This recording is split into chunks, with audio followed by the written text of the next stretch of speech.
دوستو آج ہم آپ کو ایک ایسے کردار سے متعارف کرواتے ہیں جس کا سفر تو بحری قزاق یعنی پائریٹ کے طور پر شروع ہوا، لیکن وہ اپنی بہادری اور جنگی صلاحیتوں کی وجہ سے سلطنت عثمانیہ کے نیوی کا چیف ایڈمرل بن گیا۔ تو یقیناً ہم بات کر رہے ہیں خیر الدین باربروسا کی، جو کہ 1440 کی دہائی میں یونان کے ایک جزیرہ لسباس میں پیدا ہوئے۔ اس کی والدہ جو کہ ایک عیسائی خاتون تھی، جبکہ والد کا تعلق ایک ترک قبیلے سے تھا۔ اس کا اصل نام حضر بن یعقوب تھا، جبکہ خیر الدین ان کا لقب تھا، جو انہیں اس وقت کے سلطان سلیمان القانونی نے عطا کیا تھا۔ اس نے یورپ میں باربروسا کے نام سے شہرت پائی، جبکہ اطالوی زبان میں باربروس کا مطلب ہوتا ہے سرخ داڑھی۔ ناظرین کرام، آپ میں سے جن لوگوں نے ایک English series pyrites of Caribbean دیکھی ہے، اس کے اندر انہوں نے ایک کردار جو کہ خیر الدین باربروس کا ہے، اس کردار کے بارے میں دیکھا ہوگا، اس کردار کے بارے میں سنا ہوگا، اور وہ لوگ اس کردار سے واقف ہوں گے۔ اس سیریز کے اندر اس کردار کو ایک بہت منفی، سازشی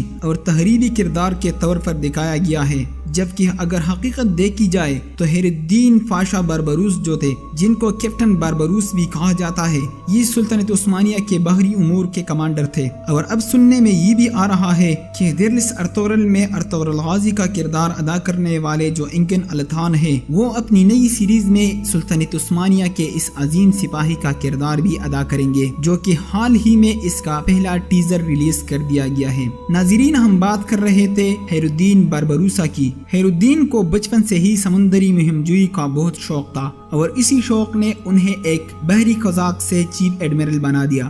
باربروسا شروع میں اپنی کشتی کے ساتھ مسلم مہاجرین کی مدد کیا کرتا تھا، اور انہیں اسپین کے عیسائی فوجوں سے بچاتے ہوئے محفوظ مقامات تک پہنچا تھا۔ اس کی بہادری اور مہارت کی وجہ سے انہیں سمندروں کا بادشاہ بھی کہا جاتا ہے۔ وہ اٹلی سے لے کر فرانس تک جہاں بھی جاتا، اس کا ہر ایک بندرگاہ پر عزت و تکریم کے ساتھ استقبال کیا جاتا۔ 1503 میں جب وہ اپنی کشتی میں سفر کر رہا تھا، اسی دوران عیسائی فوج نے اس پر نہ صرف حملہ کیا بلکہ ان کی کشتی بھی اپنے قبضے میں لے لی۔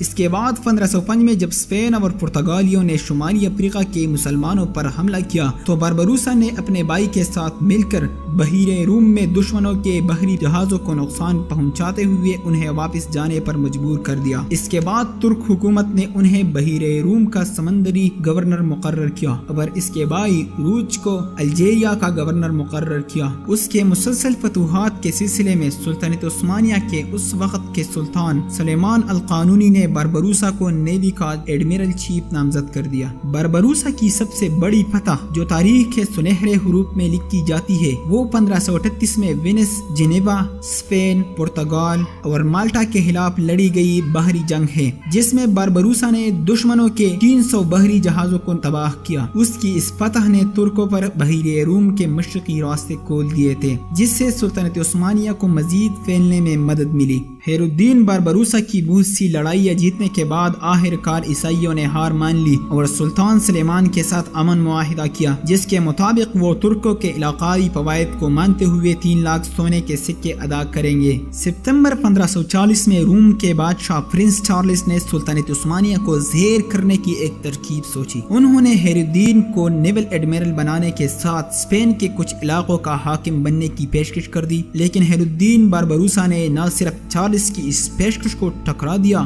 بلکہ سلطنت عثمانیہ کے ساتھ کھڑا رہ کر بحیرہ روم پر ترکوں کی عظمت قائم کی، اور اس نے یورپ کے سب سے زیادہ طاقتور عیسائی بادشاہ چارلس کو شکست دے کر سلطنت عثمانیہ کے لیے ایک اہم کردار ادا کیا۔ 1545 میں سمندروں کے بادشاہ نے سمندر کے گرم پانیوں سے ریٹائر ہو کر استنبول میں سکونت اختیار کر دی، اور 1546 میں وہ اس پانی دنیا سے رخصت ہوئے اور اپنے خالق حقیقی سے جا ملے۔ باربروسا کے وفات کے کئی سالوں بعد تک ترک بحری بیڑے جب بھی استنبول سے گزرتے تو وہ باربروسا کو اعزازی سلیوٹ کر کے اپنی منزل کی جانب رواں ہوتے۔ باربروسا خود تو اس پانی دنیا سے چلا گیا، لیکن اپنے پیچھے ایک عظیم بحری فوج چھوڑ گیا، جس نے بحر قیانوس سے لے کر بحر ہند تک پانیوں پر مہم جوئی کرتے ہوئے سلطنت عثمانیہ کو وسعت دی۔ اللہ تعالیٰ خیر الدین باربروسا کو جنت الفردوس میں جگہ عطا فرمائے۔